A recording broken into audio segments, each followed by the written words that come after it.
জাতির উদ্দেশ্যে ভাষণে বিভিন্ন খাতে সংস্কারের নির্দেশনা দিয়েছেন প্রধান উপদেষ্টা। নির্বাচন ব্যবস্থা সংস্কার কমিশনের প্রধান করা হয়েছে বদিউল আলম মজুমদারকে। পুলিশ প্রশাসন সংস্কারে কমিশনের প্রধান সরফরাজ চৌধুরী। বিচার বিভাগ সংস্কারে বিচারপতি শাহ আবু নাঈম মুমিনুর রহমান। দুর্নীতি দমন সংস্কারে ডক্টর ইফতেখারুজ্জামান। জনপ্রশাসন সংস্কারে আব্দুল মুহিত চৌধুরী আর সংবিধান সংস্কারের প্রধান শাহদিন মালিক।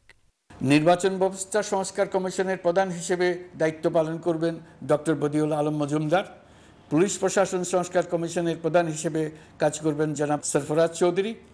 বিচার বিভাগ সংস্কার কমিশনের প্রধান হিসেবে দায়িত্ব পালন করবেন বিচারপতি শাহ আবু নাঈম মুমিনুর রহমান।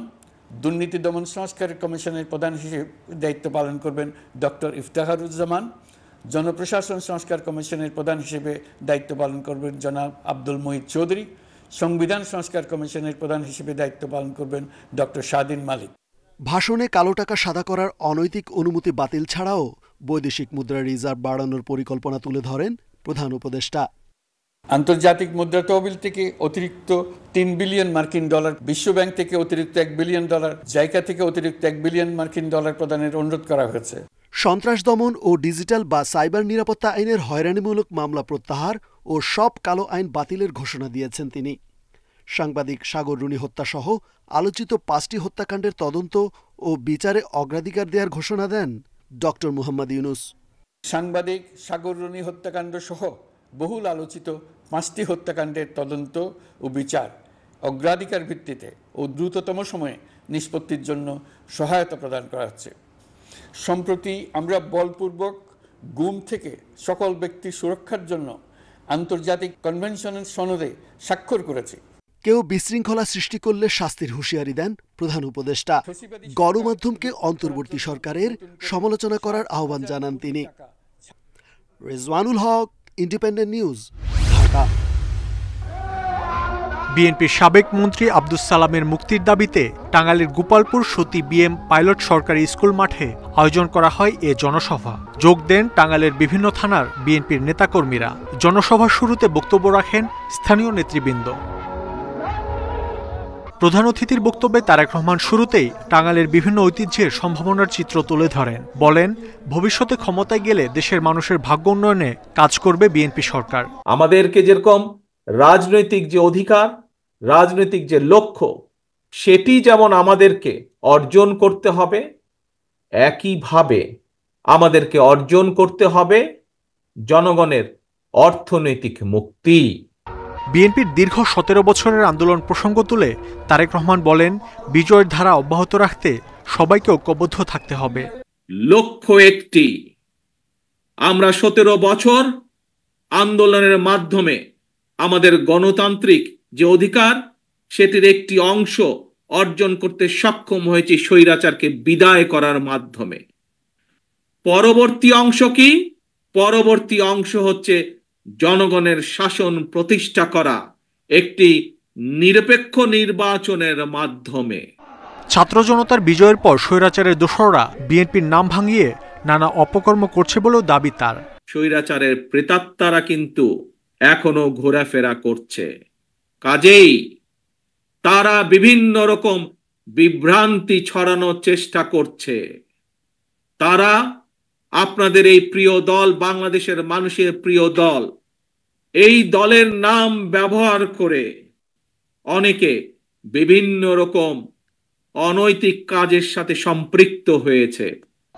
দেশে বিভিন্ন সংস্কার প্রয়োজন উল্লেখ করে তারেক রহমান বলেন, বিএনপি যে 31 দফা দিয়েছে তা বাস্তবায়ন হলেই দেশের মানুষ তাদের অধিকার ফিরে পাবে। মাহমুদ শরীফ, ইন্ডিপেন্ডেন্ট নিউজ। জাদুকাটা নদীর পার কেটে বালু তোলা হচ্ছে দীর্ঘদিন ধরে। এই কাজে অবাধে ড্রেজার ও স্থানীয়ভাবে পরিচিত বোমা মেশিন ব্যবহার করছে প্রভাবশালীরা। নদীর তীরের কয়েক একর খাস জমিকে নিজেদের দাবি করে বালু তোলার সুযোগ করে দিচ্ছে কিছু ব্যক্তি। কেউ নিষেধ করলে দেয়া হয় মারধর ও মামলার হুমকি। নদীর তীর থেকে নির্বিচারে বালু তোলায় হুমকির মুখে পড়েছে অন্তত 20টি গ্রাম।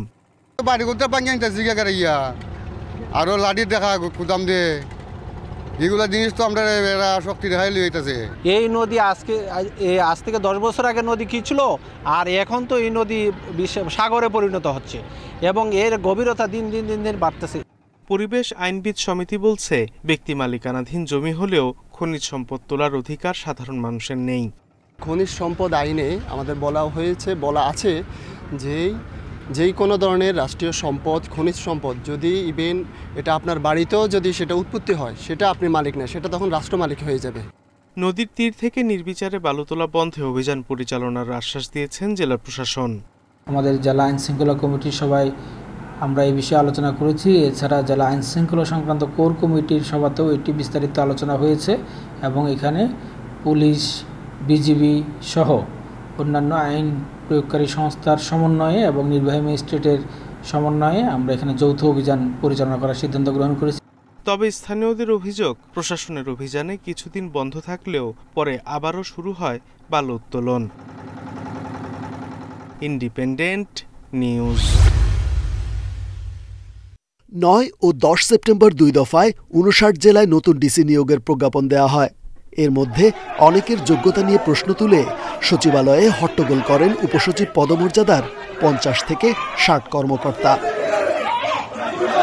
পরে সেই ডিসিদের নিয়োগ বাতিলের আশ্বাসে তারা শান্ত হন। বুধবার প্রধান উপদেষ্টার সঙ্গে এ নিয়ে বৈঠক করেন মন্ত্রিপরিষদ সচিব ও জনপ্রশাসন সচিব। পরে 8 জেলা প্রশাসকের নিয়োগ বাতিলের আদেশ দেওয়া হয়। এছাড়া টাঙ্গাইল থেকে পঞ্চগড়ে, নীলফামারী থেকে টাঙ্গাইলে, নাটোর থেকে লক্ষ্মীপুরে এবং পঞ্চগড়ের ডিসি যাচ্ছেন নীলফামারী। কনস্ট্রাকটিভ রিপোর্ট এবং বিভিন্ন অভিযোগের ভিত্তিতে যেই সমস্ত পদায়নকৃত জেলা প্রশাসকের বিরুদ্ধে ভ্যালিড অভিযোগ পাওয়া গিয়েছে, কানুনের পর্যালোচনা করে ইমিডিয়েট যেটা হয়েছে, অলরেডি 8 জন ডিসিকে তার নিয়োগ বাতিল করা হয়েছে। এদিকে সচিবালয় হট্টগোলের ঘটনায় স্বাস্থ্য মন্ত্রণালয়ের সচিবকে তদন্তের নির্দেশ দেওয়া হয়েছে।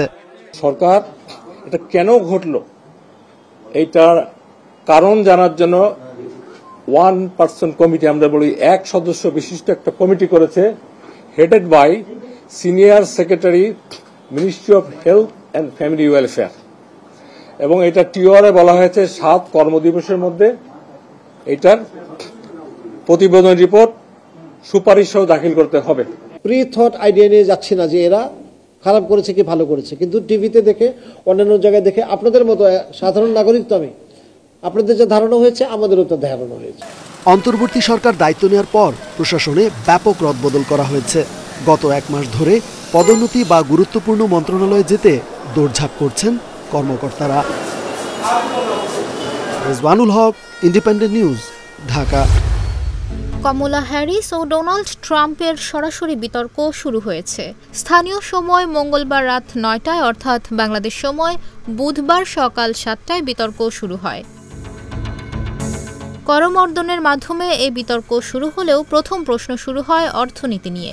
এই বিতর্কের অন্যতম বিষয় হতে পারে অর্থনীতি, বিশেষ করে মূল্যস্ফীতি। বিতর্ক শুরুর আগে রিপাবলিকান প্রেসিডেন্ট প্রার্থী ট্রাম্পের প্রচার শিবির থেকে এমনই ইঙ্গিত দেওয়া হয়েছে। 2 প্রেসিডেন্ট প্রার্থীর বিতর্কের আরেকটি গুরুত্বপূর্ণ বিষয় হতে পারে অভিবাসন। আর বিতর্কে ইউক্রেন ও গাজা যুদ্ধ সহ আন্তর্জাতিক বিষয় নিয়ে কি বলছেন কমলা ও ট্রাম্প, সেসব বিষয়েও সবার নজর থাকবে। বিতর্কের আগে একাধিক জরিপে দেখা যায় জনপ্রিয়তায় কমলা ও ট্রাম্প সমানে সমান। শেষ পর্যন্ত দোদুল্যমান অঙ্গরাজ্যগুলো নির্বাচনের ফলাফল ঠিক করবে। এই বিতর্কের সাফল্যের উপর নির্ভর করবে কোন প্রার্থী এসব অঙ্গরাজ্যের ভোট বেশি টানতে পারছেন। মার্কিন সম্প্রচার মাধ্যম এবিসি নিউজের আয়োজনে এই বিতর্ক এবিসি নিউজ ছাড়াও বিবিসি, সিএনএন, চ্যানেল 4 সহ বিভিন্ন সম্প্রচার মাধ্যম সরাসরি সম্প্রচার করছে। আগামী 5 নভেম্বর যুক্তরাষ্ট্রের প্রেসিডেন্ট নির্বাচনের আগে 2 প্রার্থীর এই বিতর্ককে সবচেয়ে গুরুত্বপূর্ণ মুহূর্ত হিসেবে দেখা হচ্ছে।